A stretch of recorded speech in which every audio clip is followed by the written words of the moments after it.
श्री स्वामी समर्थ. जय जय स्वामी समर्थ. नमस्कार. तुम्हा सर्वांच्या चॅनलमध्ये मनापासून स्वागत आहे. श्री स्वामी समर्थांच्या कृपेने तुमच्या मनातल्या सगळ्या इच्छा पूर्ण हो आणि तुमचा दिवस आनंदात जाओ. यंदा शुक्रवारी 16 फेब्रुवारी 2024ला रथसप्तमी आली आहे. रथसप्तमी हा भगवान सूर्याचा जन्मदिवस म्हणून साजरा केला जातो. दरवर्षी हा सण माघ महिन्याच्या शुक्ल पक्षाच्या 7व्या दिवशी साजरा केला जातो.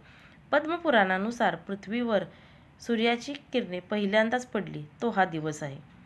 या दिवशी स्नान करून सूर्याला अर्घ्य देणे अतिशय महत्त्वाचे आहे.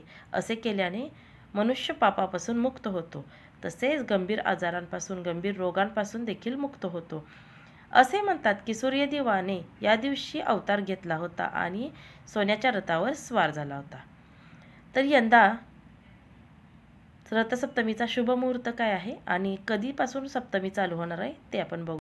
सप्तमी दिनांक 15 फेब्रुवारी रोजी सकाळी 10:12 सुरू होणार आहे. म्हणजे गुरुवारपासून सप्तमीला सुरुवात होत आहे आणि संपणार आहे शुक्रवारी 16 फेब्रुवारीला 8:54. म्हणजेच उदय तिथीनुसार शुक्रवारी रथसप्तमी आपण साजरी करायची आहे.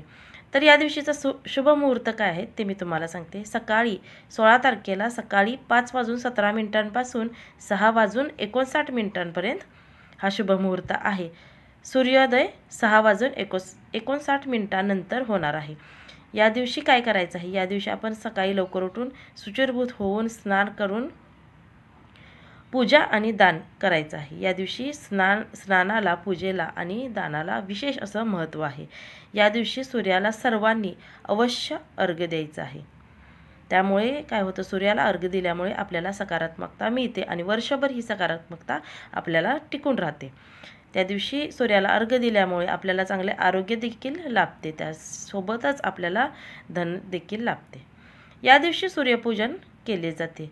या दिवशी फरशीवरती पहिला मातीत सारवून, शेणाने सारवून, जमीन सारवून त्याच्यावरती रांगोळी काढली जायची. आता फरशी स्वच्छ करून घ्यायची आहे आणि त्याच्यावरती व्हिडिओमध्ये दाखवले आहे त्याप्रमाणे सूर्याच्या रथाची रांगोळी काढायची आहे. रथावर स्वार सूर्याची रांगोळी काढून त्याचे पूजन करायचे आहे. त्याला हळदी कुंकू व्हायचं आहे, अक्षता व्हायचं आहे, लाल फूल व्हायचं आहे आणि पूजा करायची आहे. याच्यावरती शेण्या ठेवून त्याच्यावरती मातीच्या भांड्यामध्ये उतू घालवण्याची पद्धत आहे.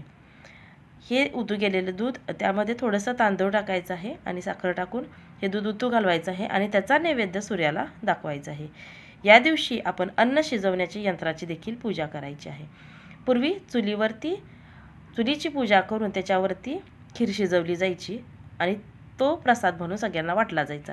आता चूल नसल्यामुळे आपण घरामध्ये जे काही वापरतो, गॅस, स्टोव, शेगडी यापैकी काहीही असेल ते आदल्या दिवशी स्वच्छ घासून पुसून स्वच्छ करायचं आहे आणि दुसऱ्या दिवशी सकाळी म्हणजे रथसप्तमी दिवशी सकाळी त्याची पूजा करायची आहे. हळदी कुंकू व्हायचं आहे, अक्षता व्हायच्या आहेत आणि फूल वाहून त्याची पूजा करायची आहे आणि नंतर त्याच्यावरती खीर शिजवायची आहे. हा खीर म्हणूनच आपण ह्या खिरीचा नैवेद्य म्हणूनच सूर्याला दाखवायचा आहे आणि सगळ्यांना तो प्रसाद म्हणून वाटायचा आहे.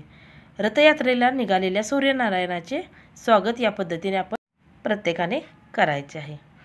अशा पद्धतीने पूजन केल्यामुळे, शेगडीचे पूजन केल्यामुळे आणि सूर्याचे पूजन केल्यामुळे मुलांना आजार होत नाहीत आणि त्यांच्यावर येणारी संकटे दूर होतात अशी धारणा आहे.